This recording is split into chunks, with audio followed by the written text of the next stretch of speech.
കേരളത്തിലെ KPCCക്ക് 30 കോടി രൂപ ഒരു മെയിൻ വണ്ടിയിലേക്ക് ഇന്ദിരാഭവനിൽ തിരുവനന്തപുരം ഇന്ദിരാഭവനിൽ എത്തിക്കുകയാണ്. ഈ വണ്ടി നേരെ പ്രതിപക്ഷ നേതാവിൻ്റെ ഓഫീസിലേക്ക് കൊടുത്തുവിടുകയാണ്. അന്ന് പ്രതിപക്ഷ നേതാവ് രമേശ് ചെന്നിത്തലയാണ്. അദ്ദേഹം പക്ഷേ അന്ന് ഓഫീസിലുണ്ടായിരുന്നില്ല. ആ ഫണ്ട് ഏറ്റുവാങ്ങുന്നത് VD സതീശനായിരുന്നു.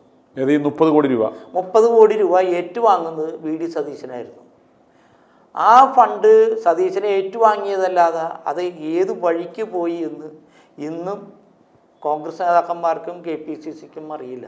ബൂത്തുകളിൽ പ്രവർത്തിക്കേണ്ട ബൂത്ത് പ്രവർത്തകർക്കുള്ള ഫണ്ട് അതിൽ നിന്നും വലിയൊരു തുക അടിച്ചു മാറ്റിയതിൻ്റെ പേരിൽ അവസാന നിമിഷത്തെ പ്രവർത്തനം വളരെ പിന്നോട്ടടിക്കുന്നൊരവസ്ഥയിലേക്ക് വന്നു കോൺഗ്രസിൻ്റെ. അതുകൊണ്ട് കോൺഗ്രസ്സിന് 36 സീറ്റാണ് ഈ അവസാന നിമിഷത്തെ ഈ സതീശൻ ഫണ്ട് അടിച്ച് മാറ്റിയത് കൊണ്ട് കോൺഗ്രസിൻ്റെ താഴെത്തട്ടിലുള്ള പ്രവർത്തനത്തിനെ അത് പിന്നോക്കം വലിക്കുന്നൊരവസ്ഥ വന്നപ്പോൾ നഷ്ടപ്പെട്ടത്. പ്രിയമുള്ളവരെ, മിഷൻ 60യുടെ 42ാം ദിനമായ ഇന്ന് കോൺഗ്രസ് പ്രസ്ഥാനത്തിൻ്റെ നാശത്തിന് അധ്യക്ഷത വഹിക്കുന്ന ഈ കേക്കച്ചൻ ആരാണ് എന്ന പരമ്പര തുടരുകയാണ്. ഈ ചർച്ചയിൽ എന്നോടൊപ്പം പങ്കുചേരുന്നത് കഴിഞ്ഞ 45 വർഷത്തിലേറെയായി VD സതീശനെ അടുത്തറിയാവുന്ന പറവൂർ നിയോജക മണ്ഡലത്തിലെ വോട്ടറായ എറണാകുളം ജില്ലാ മുൻ യൂത്ത് കോൺഗ്രസ് ജില്ലാ സെക്രട്ടറിയായ ശ്രീ PS രാജേന്ദ്ര പ്രസാദാണ്. അദ്ദേഹത്തെ സ്വാഗതം ചെയ്യാം. ഇന്നലെ ഞങ്ങൾ ചർച്ച ചെയ്തത് 2016 ഉമ്മൻചാണ്ടി സർക്കാരിൻ്റെ തുടർഭരണം ഇല്ലാതാക്കിയത്, നശിപ്പിച്ചു കളഞ്ഞത് VD സതീശനും സംഘവും ആണ് എന്നായിരുന്നു. ഇന്ന് ഞങ്ങൾ ചർച്ച ചെയ്യുവാൻ ആഗ്രഹിക്കുന്ന കാര്യം 2021 അധികാരത്തിലേറുവാൻ നമുക്കറിയാം. കേരളത്തിലെ ഒരു അവസ്ഥ പരിശോധിച്ചു കഴിഞ്ഞാൽ ഓരോ വർഷവും മാറി മാറി ഒരു തവണ ഇടത് ഭരിച്ചാൽ അടുത്ത തവണ കോൺഗ്രസിന് UDFന് അവസരം കിട്ടും. വീണ്ടും ആ ആൻറ്റി ഇൻക്യുംബൻസി ഫാക്ടർ ഔന്നത്യത്തിലെത്തും. വീണ്ടും ഇടതുപക്ഷം ഭരിക്കും. ഇങ്ങനെ അങ്ങോട്ടും ഇങ്ങോട്ടും ഒരു കസേര കളിയാണ് നമ്മുടെ നാട്ടിൽ നടന്നുകൊണ്ടിരിക്കുന്നത്. പറയത്തക്ക കാര്യമായ വലിയ മേന്മകളൊന്നും പിണറായി സർക്കാരിന് അവകാശപ്പെടുവാനില്ലായിരുന്നു 2016 ഭരണകാലഘട്ടത്തിൽ. പക്ഷേ LDFന് തുടർഭരണമുണ്ടായി.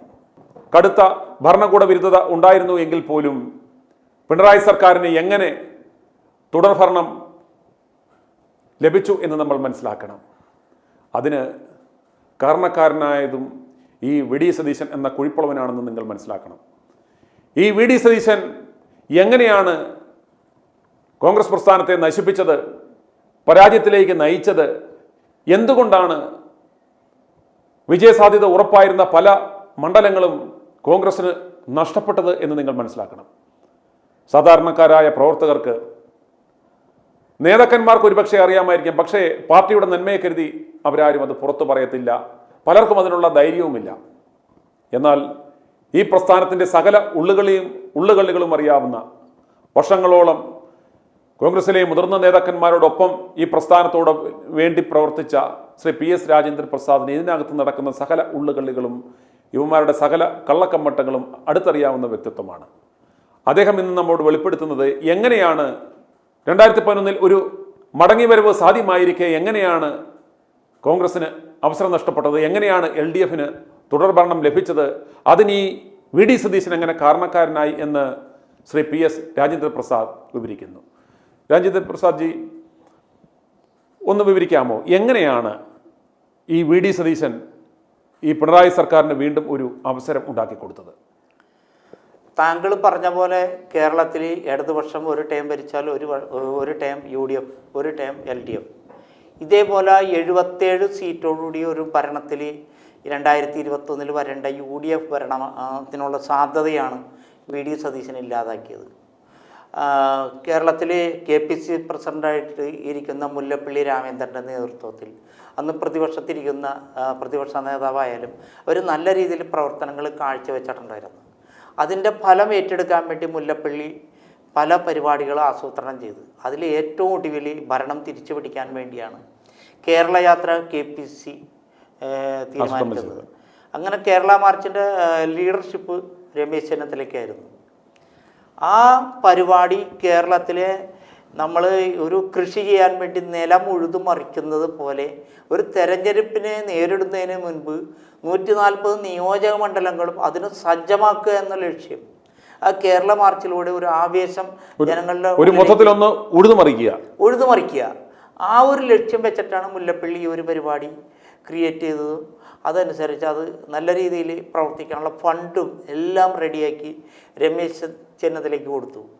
ആ കൊടുത്തതാണ് ഏറ്റവും വലിയ അപകടത്തിലേക്ക് എത്തിയത്. അദ്ദേഹം വിശ്വസിച്ച് അന്നത്തെ വിശ്വസനായ BD സതീശൻ ആ ഫണ്ട് കൊടുത്തു. ഫണ്ട് കൈമാറി. കേരള യാത്രയുടെ മുഴുവൻ ഫണ്ടും കൈകാര്യം ചെയ്തത് BD സതീശനായിരുന്നു. ഈ 140 നിയോജകമണ്ഡലത്തിലെ പ്രവർത്തകരെ ഇളക്കി മറിച്ച് കേരള യാത്രയുടെ ഭാഗവാക്കാക്കി അതിൻ്റെ കണ്ണിയാക്കി നല്ല ഒരു തരംഗം കേരളത്തിൽ സൃഷ്ടിക്കാനായിരുന്നു അദ്ദേഹം ലക്ഷ്യമിട്ടത്. അതിനുവേണ്ടി ഫണ്ടും വേണം. ആ ഒരു ഫണ്ടിൽ നിന്നും വലിയൊരു തുക അടിച്ചു മാറ്റിയപ്പോൾ കേരള യാത്ര ഒരു നനഞ്ഞ പടക്കം പോലെ ഒരു വിജയകരമായി എന്ന് ജനപങ്കാളിത്തം കൊണ്ട് വിജയകരമായി എന്ന് പറയാൻ പറ്റാത്ത അവസ്ഥയുണ്ടായത് സാമ്പത്തിക പ്രശ്നം കൊണ്ടായിരുന്നു. പാർട്ടിയാണെങ്കിലോ വേണ്ട സാമ്പത്തികം കൊടുത്തു. അത് പാർട്ടി നേതൃത്വത്തിൽ എത്തിക്കുവാനും ആ കേരള യാത്ര ഭംഗിയാക്കാനും കഴിയാതെ പോയി. അത് ഒന്നാമത്തെ BD സതീശൻ ചെയ്ത വഞ്ചന, പാർട്ടിയോട് ചെയ്ത ചതി. പിന്നെ അതുപോലത്തെ മറ്റ് ഫണ്ട് മുക്കൽ, ഇപ്പോൾ കേരള യാത്രയുടെ ഫണ്ട് മുക്കി എന്ന് പറഞ്ഞു. പിന്നെ ഇതുപോലെ ഈ കാലയളവിൽ ഏതൊക്കെ മുക്കൽ ഇയാൾ നടത്തി? രണ്ടാമത്തെ ഫണ്ട് മുക്കൽ അസംബ്ലി തെരഞ്ഞെടുപ്പിനോടനുബന്ധിച്ച് 76 സീറ്റിലാണ് കോൺഗ്രസ്, 140-ൽ 76 സീറ്റാണെന്ന് കോൺഗ്രസ് മത്സരിച്ചതെന്നാണ് എൻ്റെ 70-76 ഇടയ്ക്ക് എന്തായാലും 76 സീറ്റ് ആണെന്ന് മത്സരിച്ചത്. ആ മത്സരിച്ച സമയത്ത് സ്ഥാനാർത്ഥികൾക്കുള്ള ഫണ്ട് AICC കൊടുത്തു വിട്ടു. എല്ലാ മണ്ഡലങ്ങളിലും ഈ ഫണ്ട് കൊടുക്കാനുള്ള ചുമതല KPCC രമേശിനെ ഏൽപ്പിച്ചപ്പോൾ രമേശ് ചെന്നിത്തല അത് സതീശനെ ഏൽപ്പിച്ചു. അത് രണ്ടാമത് വീണ്ടും രമേശ് ചെയ്തൊരു മണ്ടത്തരമാണ്. ആ അവസരം മുതലെടുത്തുകൊണ്ട് ഈ 76 സീറ്റിലും മത്സരിക്കുന്ന സ്ഥാനാർത്ഥികൾക്ക് കൊടുക്കുന്ന ഫണ്ട്, ആ ഫണ്ടിൽ വലിയൊരു ശതമാനം ഫണ്ട് അതിൽ നിന്ന് അടിച്ചു മാറ്റുന്നൊരവസ്ഥ വന്നു സതീശൻ. ഓരോ ആളുകൾക്കും ഫണ്ട് കൊടുത്തതിൽ നിന്നും ഒരു 50 ലക്ഷം രൂപ കൊടുക്കണ സമയത്ത് അതിൽ നിന്നൊരു 10 ലക്ഷം എടുത്ത് മാറ്റും. പിന്നെ ഒരു 25 കൊടുക്കുമ്പോൾ അതിൽ നിന്നൊരു 5 ലക്ഷം എടുത്ത് മാറ്റും. ഇങ്ങനെ സ്ഥാനാർത്ഥികൾക്ക് 2-3 ഘട്ടമായിട്ട് കൊടുത്ത ഫണ്ടിൽ നിന്നൊക്കെ വൻ തുക അടിച്ചു മാറ്റി. ഇത് എങ്കിലും സ്ഥാനാർത്ഥികൾ ഒരു പരിധി വരെ അവരെ കൊണ്ട് സമാഹരിക്കാവുന്ന ഫണ്ടൊക്കെ ഉപയോഗിച്ച് ഇലക്ഷൻ പ്രവർത്തനം നല്ല രീതിയിൽ മുന്നോട്ട് കൊണ്ടുപോയി ഒരു ജയിക്കാവുന്നൊരു സാഹചര്യം കേരളത്തിലുണ്ടാക്കി. ആ വിജയം പൂർണ്ണമായും സുനിശ്ചിതമാക്കണമെന്ന ലക്ഷ്യത്തോടുകൂടി AICC 30 കോടി രൂപ അവസാനം കൊടുത്തുവിടുകയാണ്. അത് കർണാടകയിൽ നിന്നാണ് ആ ഫണ്ട് വരുന്നത്. കർണാടകയിൽ അതിന് നേതൃത്വം ആ ഫണ്ട് ഇവിടെ എത്തിക്കുന്നതിനുള്ള കളക്ഷനും എല്ലാ കാര്യങ്ങളും ചെയ്ത് DK ശിവകുമാറാണ്. അദ്ദേഹം കേരളത്തിലെ KPCCക്ക് 30 കോടി രൂപ ഒരു മെയിൻ വണ്ടിയിലേക്ക് ഇന്ദിരാഭവനിൽ തിരുവനന്തപുരം ഇന്ദിരാഭവനിൽ എത്തിക്കുകയാണ്. ഈ ഫണ്ട് അന്ന് മുല്ലപ്പള്ളി രാമചന്ദ്രൻ KPCC പ്രസിഡന്റ് മുല്ലപ്പള്ളി രാമചന്ദ്രനും അന്ന് KPCCയുടെ ചുമതലയുണ്ടായിരുന്ന സംഘടനയുടെ ചുമതലയുണ്ടായിരുന്ന KP അനിൽകുമാർ, അവർ രണ്ടുപേരും അവിടെ ഉണ്ണിത്താൻ എന്ന് പറയുന്ന ഒരു ജീവനക്കാരൻ്റെ കൂട്ടി ഈ വണ്ടി നേരെ പ്രതിപക്ഷ നേതാവിൻ്റെ ഓഫീസിലേക്ക് കൊടുത്തുവിടുകയാണ്. അന്ന് പ്രതിപക്ഷ നേതാവ് രമേശ് ചെന്നിത്തലയാണ്.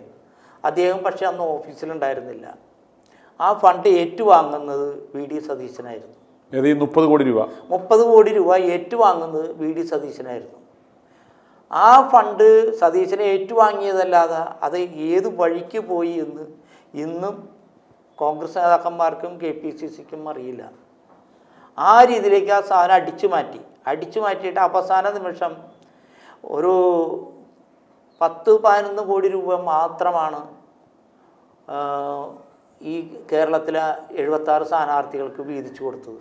ശരിക്കും ഒരു ബൂത്തിലേക്ക് 25,000 രൂപ വെച്ച് 11,000-ഓളം ബൂത്തുകളിൽ കൊടുക്കേണ്ട ഫണ്ടിൽ വലിയൊരു തുക അടിച്ചു മാറ്റി അവസാന നിമിഷം ബൂത്തുകളിൽ പ്രവർത്തിക്കേണ്ട ബൂത്ത് പ്രവർത്തകർക്കുള്ള ഫണ്ട് അതിൽ നിന്നും വലിയൊരു തുക അടിച്ചു മാറ്റിയതിൻ്റെ പേരിൽ അവസാന നിമിഷത്തെ പ്രവർത്തനം വളരെ പിന്നോട്ടടിക്കുന്നൊരവസ്ഥയിലേക്ക് വന്നു കോൺഗ്രസിൻ്റെ.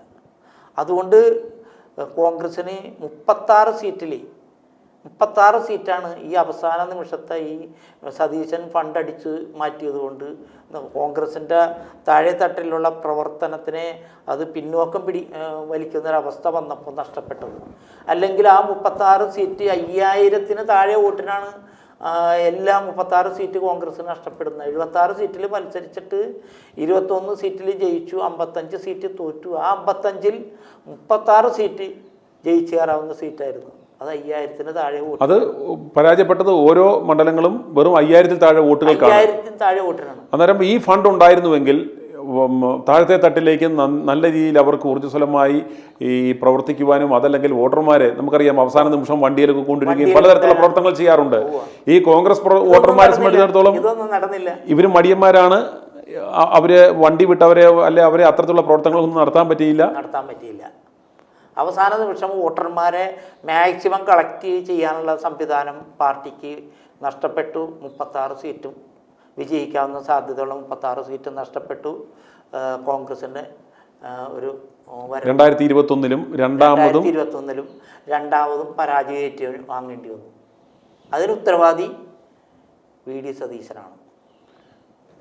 ആ 2021-ലെ തെരഞ്ഞെടുപ്പിന് അത് കഴിഞ്ഞിട്ട് ഈ 2021-ൽ ഈ പരാജയത്തിനൊക്കെ ഉത്തരവാദി എന്നുള്ളത് മുല്ലപ്പള്ളി രാമചന്ദ്രനും രമേശ് ചെന്നിത്തല ഉൾപ്പെടെയുള്ള എല്ലാ നേതാക്കന്മാർക്കും അറിയാം. എന്നിട്ട് പോലും അവർ സതീശനെ അംഗീകരിക്കേണ്ട ഒരു അവസ്ഥയിലേക്ക് വന്നു പ്രതിപക്ഷ നേതാവായിട്ട്. അത് കോൺഗ്രസിനുണ്ടായ ഏറ്റവും വലിയ ദുരന്തമാണ്. കാരണം ഒരു ഇലക്ഷൻ്റെ ഫണ്ട് തട്ടിയെടുത്ത അല്ലെങ്കിൽ മോഷ്ടിച്ച ഒരു കള്ളനല്ലേ, ഒരു സഹപ്രവർത്തകർക്ക് കൊടുക്കേണ്ട ഫണ്ട് അടിച്ചു മാറ്റുക എന്ന് പറഞ്ഞാൽ കള്ളൻ തന്നെ വിളിക്കണം. ഒരു കള്ളനെ കൊണ്ടുവന്ന് പ്രതിപക്ഷ നേതാവായി വയ്ക്കുന്ന ഒരവസ്ഥ. ആ ഒരു ദുരന്തം ഒന്ന് ആലോചിച്ച് നോക്കി. ഇന്നും ഞാൻ പറയണ ഇന്ന് ഈ പാർലമെന്ററി പാർട്ടി കൂടിയിട്ട് സതീശൻ നടത്തിയ അന്നത്തെ അഴിമതി, ഭരണം കിട്ടാതെ പോയ വിഷയം വീണ്ടും പാർട്ടി പരിശോധിക്കണം. അന്ന് എന്തുകൊണ്ട് പരാജയപ്പെട്ടു കോൺഗ്രസ് കേരളത്തിൽ, അല്ലെങ്കിൽ UDF പരാജയപ്പെട്ടു, ഭരണം തിരിച്ചു വരാനുള്ള സാഹചര്യം ഇല്ലാതാക്കി. അത് തീർച്ചയായിട്ടും പുനഃപരിശോധിക്കണം. ഇപ്പോൾ സതീശനെതിരെ നടക്കുന്ന ചർച്ചകളിൽ ഒന്നാമത്തെ ചർച്ച ഭരണം നഷ്ടപ്പെട്ട ഫണ്ട് അടിച്ചു മാറ്റിയ വിഷയമായിരിക്കണം. അതുകൊണ്ടാണോ ഈ പ്രതിപക്ഷ നേതാവ് ഇപ്പം പാർലമെന്ററി കാര്യ മീറ്റിങ്ങുകൾ കഴിഞ്ഞ 4.5 വർഷത്തിനുള്ളിൽ കൂടുന്നില്ല എന്ന് പറഞ്ഞ് MLA-മാർ പരാതിയുമായി വന്നിരുന്നു? സാധാരണഗതിയിൽ ഇത്രയും കനത്ത പരാജയങ്ങൾ ഏറ്റുവാങ്ങുമ്പോൾ ഒരു പാർട്ടി ഇത്തരത്തിലുള്ള കാര്യങ്ങൾ പരിശോധനാ വിധേയമാക്കുകയും പഠന വിഷയമാക്കുകയും ചെയ്യും. പക്ഷേ ഇത്രയും ഗുരുതരമായ ഒരു സിസ്റ്റത്തിനകത്ത് ഇത്രയും വലിയൊരു ഫണ്ടുകൾ നടത്തിയിട്ട് ഒരു ഫണ്ടുകളുടെ ഒരു മിസ്അപ്രോപ്രിയേഷൻ ഓഫ് മണി ഉണ്ടായിട്ട് പോലും ഇത് കണ്ടുപിടിക്കാതിരിക്കുകയും അതിന് കാരണക്കാരനായ ആ കള്ളനെ തന്നെ നമുക്കറിയാം. ഒരു കൊള്ളക്കാരൻ ഇപ്പോൾ ജയിലിൽ കിടക്കുന്ന അല്ലേ, ഒരു കൊള്ളക്കാരനാണെങ്കിൽ പോലും ഇതിലും ഒരു മാന്യത കാണില്ലേ? ഈ സതീശനെ വെച്ച സമയത്ത് ഒരു പൂജപ്പരയെന്നൊരു കള്ളനെ വെച്ചിരുന്നെങ്കിൽ ഉണ്ടല്ല, അവൻ മര്യാദ കാണിച്ചാനെ. കാരണം കട്ട പൈസയെന്ന് പകുതിയെങ്കിലും സഹപ്രവർത്തകർക്ക് കൊടുക്കും. ഇവൻ പൂജപ്പരയിലെ കള്ളനേലും മോശമാണ്, പൂജപ്പരയിലെടുത്തിട്ട്. ഇപ്പം ഞാൻ പറഞ്ഞില്ല, ആ കള്ളന്മാർക്ക് പോലും അപമാനകരമായ അതായത് ഒരു പ്രവർത്തകരുടെ അത് ഭക്ഷണം, അതായത് ഒരു ആർട്ടറി, ഈ ഒരു തെരഞ്ഞെടുപ്പ് പോലെ ഭരണമില്ലാതിരിക്കുന്ന അവസ്ഥയാണ്. അന്നേരം ആ സമയത്ത് മറ്റ് സംസ്ഥാനങ്ങളിൽ നിന്നും വരുന്ന ഈ ഫണ്ടിനെ പോലും അത് പ്രോപ്പറായിട്ട് അത് വേണ്ടുന്ന പ്രവർത്തകർക്ക് നൽകാതെ അത് മുക്കി തിന്ന് ആ ഫണ്ടിൽ കൊഴുത്തു വീർത്ത് ഈ ഫണ്ട് എടുത്തിട്ടാണ് ഈ കള്ളൻ ഇന്ന് സകല PR-ഉം ചെയ്യുന്നത്. നിങ്ങൾ മനസ്സിലാക്കണം. ഇന്ന് എത്ര ഓൺലൈൻ മാധ്യമങ്ങൾ ഇയാൾക്ക് ഷെയർ ഉണ്ടെന്ന് നിങ്ങൾ മനസ്സിലാക്കണം. എത്ര ചാനലുകളിൽ ഇയാൾക്ക് ഷെയർ ഉണ്ട്. മാധ്യമപ്രവർത്തകരെ വിലക്കെടുത്ത് ഓരോ പ്രമുഖ മാധ്യമങ്ങൾ അതിനെക്കുറിച്ച് അടുത്ത ദിവസം വാർത്ത വരുന്നുണ്ട്. ഓരോ പ്രധാനപ്പെട്ട മാധ്യമങ്ങളിലും ഇരിക്കുന്നവരെ ഇവൻ്റെ മാസശമ്പളക്കാരാക്കി വെച്ചിരിക്കുകയാണ്. അവരാണ് ഇയാൾക്ക് വേണ്ടിയുള്ള ചർച്ചകൾ സംഘടിപ്പിക്കുന്നതും അതുപോലെ ഒരു പാനലിനെ സെറ്റ് ചെയ്യുന്നതും ഈ മീഡിയ മാനിപ്പുലേഷൻ നടത്തുവാൻ വേണ്ടി ഇപ്രകാരം കട്ടപണം സ്വന്തം പാർട്ടി പ്രവർത്തകരുടെ പ്രവർത്തനത്തിന് വേണ്ടി കൊണ്ടുവന്ന ഈ പണം തട്ടിയെടുത്ത ഈ കള്ളൻ തൻ്റെ PR-ന് വേണ്ടി ഈ പണം വിനിയോഗിച്ച് ഇയാൾ കൂടുതൽ പ്രബലനാകുന്ന പ്രസ്ഥാനത്തിൽ ഇത് നിങ്ങൾ തിരിച്ചറിയണം. അതുകൊണ്ടാണ് ഇന്ന് ഇപ്രകാരം ഒരു ചർച്ച. വളരെ ഞെട്ടിക്കുന്ന കണക്കുകളാണ് ശ്രീ PS രാജേന്ദ്ര പ്രസാദ് നമ്മളോട് പറഞ്ഞു. ഓർത്ത് നോക്കി, ഒരു 36-ലധികം മണ്ഡലത്തിൽ 5000-ൽ താഴെ വോട്ടുകൾക്ക് ജയിച്ച മണ്ഡലങ്ങളിലൊക്കെ ഇവർ ഒന്ന് ആഞ്ഞു പിടിച്ചിരുന്നുവെങ്കിൽ, ഉത്സാഹിച്ചിരുന്നുവെങ്കിൽ, ഇതുപോലെ താഴത്തെ തട്ടിലേക്ക് പ്രവർത്തനത്തിന് പണം കിട്ടിയിരുന്നുവെങ്കിൽ, നമുക്കറിയാം സാധാരണഗതിയിൽ ഈ വോട്ടിൻ്റെ അവസാന നിമിഷം എന്ന് പറഞ്ഞാൽ ഇടതുപക്ഷ പ്രവർത്തകരാണെങ്കിൽ അവരെങ്ങനെയും ഇടഞ്ഞാണെങ്കിലും ചെന്ന് വോട്ട് ചെയ്യും. അതേസമയം ഈ കോൺഗ്രസ് പ്രവർത്തകരെ സംബന്ധിച്ചിടത്തോളം ഒരു മഴക്കാറ് കണ്ടാൽ മതി അവർ പോകില്ല. അതല്ലെങ്കിൽ ഇപ്പോൾ എന്തെങ്കിലും മറ്റ് സംവിധാനങ്ങൾ ഇവർക്ക് യാത്ര ചെയ്യാൻ വണ്ടി സംവിധാനങ്ങൾ ഒരുക്കുകയോ അല്ലെങ്കിൽ മറ്റെന്തെങ്കിലും സംവിധാനങ്ങളോ ഇവർക്ക് വേണ്ടുന്ന എൻ്റർടൈൻമെൻറ്റ് സംവിധാനങ്ങളോ കൊടുത്തില്ലെങ്കിൽ ഇവരിൽ നല്ല ശതമാനവും വീട്ടിൽ നിന്ന് ഇറങ്ങത്തില്ല. അന്നേരം അപ്രകാരമുള്ള ആവശ്യങ്ങൾ വർഷങ്ങളായിട്ട് ചെയ്തു വരുന്ന ഒരു താരിപ്പാണ് നമ്മുടെ നാട്ടിൽ. അപ്രകാരമുള്ള ആവശ്യത്തിനായി എത്തിച്ച പണം താഴെത്തട്ടിലേക്ക് കൊടുക്കാതെ അങ്ങനെയാണ് ഈ 36-ലധികം മണ്ഡലങ്ങളിൽ 5000-ൽ താഴെ വോട്ടുകൾക്ക് വിജയം ഉറപ്പാക്കാമായിരുന്ന മണ്ഡലങ്ങളിൽ സംഭവിച്ചത്. അപ്രകാരം അത് സംഭവിക്കുമായിരുന്നുവെങ്കിൽ ഈ പണം താഴത്തെ തട്ടിലേക്ക് എത്തുകയും അത് ആ പ്രവർത്തകരിലേക്ക് എത്തുകയും ചെയ്തിരുന്നുവെങ്കിൽ ഈ 36-ലധികം സീറ്റുകളിൽ വിജയിച്ചിരുന്നുവെങ്കിൽ ഒരു 70-77 സീറ്റിന് UDF അധികാരത്തിൽ വരുവാനുള്ള സാഹചര്യമാണ് ഈ കള്ളൻ, ഈ മുക്കീശൻ, ഈ തീവട്ടിക്കൊള്ളക്കാരൻ സതീശൻ ഇല്ലാതാക്കിയത് എന്ന സത്യം മനസ്സിലാക്കണം.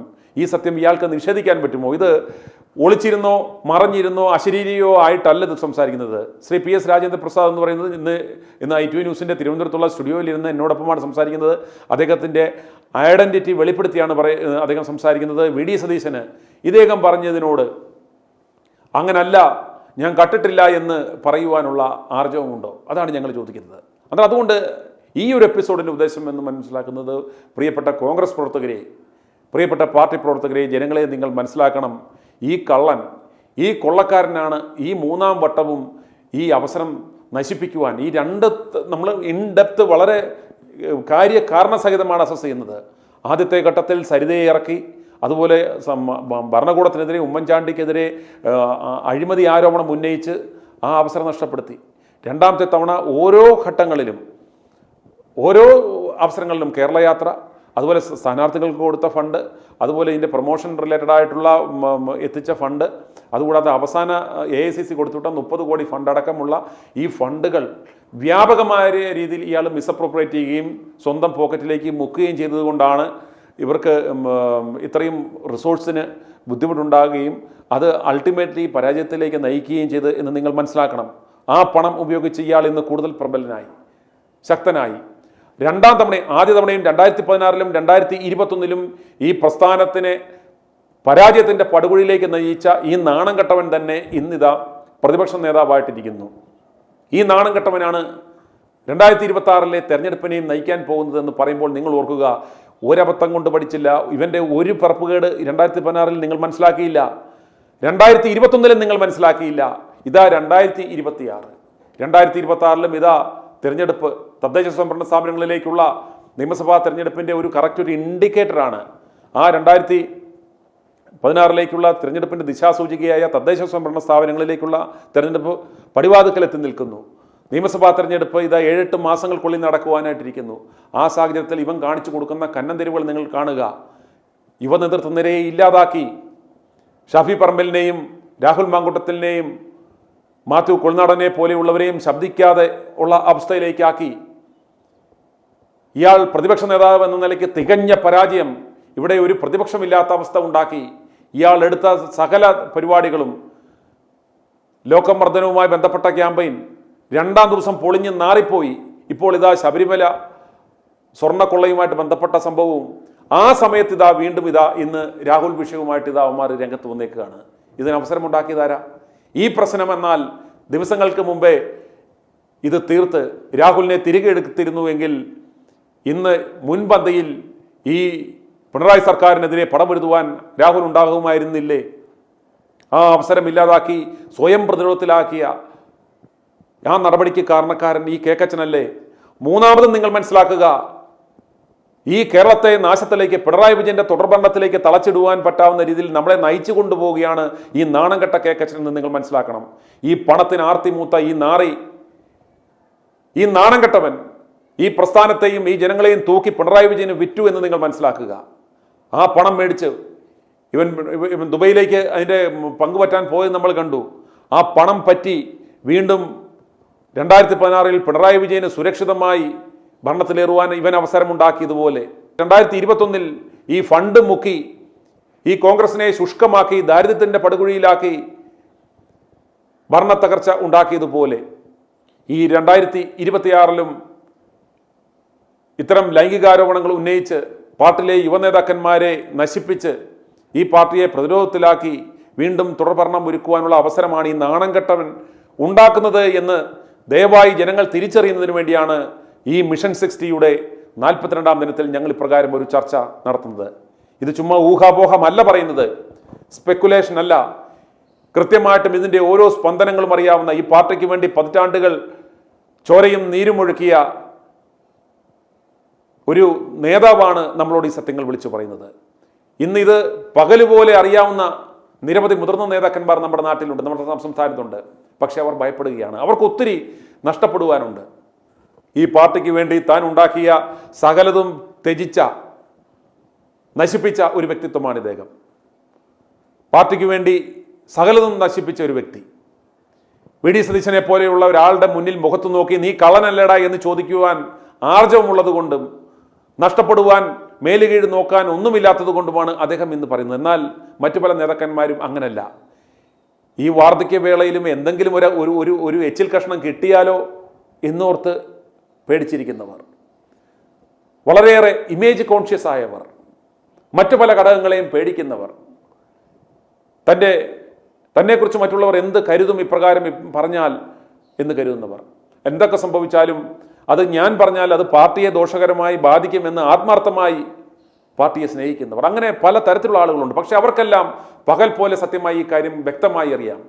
പക്ഷേ അവരാരും ശബ്ദിക്കുന്നില്ല. വളരെ അപകടകരമായ, വളരെ ഭീകരമായ ഒരു നിശബ്ദത അവർ പാലിക്കുന്നു. പക്ഷേ ആ നിശബ്ദത ഈ പ്രസ്ഥാനത്തെ തകർക്കുമെന്ന് മനസ്സിലാക്കിയാണ് ആ നിശബ്ദതയെ ഭേദിച്ചുകൊണ്ട് ഈ സത്യം ഞങ്ങൾ ജനങ്ങളിലേക്ക് പകരുവാൻ ശ്രമിക്കുന്നത്. അതിന് ശ്രീ PS രാജേന്ദ്രപ്രസാദ് അദ്ദേഹം കൃത്യമായിട്ട് തെളിവുകളുടെ അടിസ്ഥാനത്തിൽ, ഈ പറയുന്നത് ഊഹാപോഹങ്ങളല്ല, ഇത് ചലഞ്ച് ചെയ്യുവാൻ പറ്റുമെങ്കിൽ നിങ്ങൾ മുന്നോട്ട് വരിക, അതിൻ്റെ വ്യക്തമായ തെളിവുകളും അതിന് കൃത്യമായ മറുപടി പറയുവാനുള്ള കൂടുതൽ ആളുകൾ രംഗത്തെത്തും. സാമ്പിൾ വെടിക്കെട്ട് അല്ലെങ്കിൽ ഒരു പൈലറ്റ് എപ്പിസോഡ്സ് മാത്രമാണ്. ഇൻഡെപ്ത് ആയിട്ടുള്ള ഇതിൻ്റെ സകല ഇൻഡെപ്ത് അനാലിസിസും ഞങ്ങൾ പുറത്തു കൊണ്ടുവരും.